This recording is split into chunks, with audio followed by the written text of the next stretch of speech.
негизи муктажмын кайсыл учур болбосун атамдын батасына. Батасын берсе дейм. Мен азыр көксөм бар. Дүйнөдө бир жакшы көксөм бар. Жума намаз болобу, багымдат намаз болобу, атам экөөбүз бир катарда намаз окусак деген мечтам бар. Себеби башка эмелерде көрүп калгам да суктануу менен карайм мен.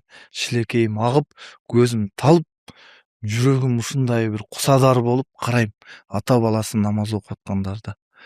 Бир семьяларды көрөм, атасы дагы Куран жаттаган кары, баласы дагы ошондой. Сонун маңдайындагы нурду көрүп ушундай бир суктанам да мен. Анан ошол сыяктуу меники анчалык деле эмес эми жума намаз болобу, башка намаз болобу, ошо атам менен бир катарда намаз окуп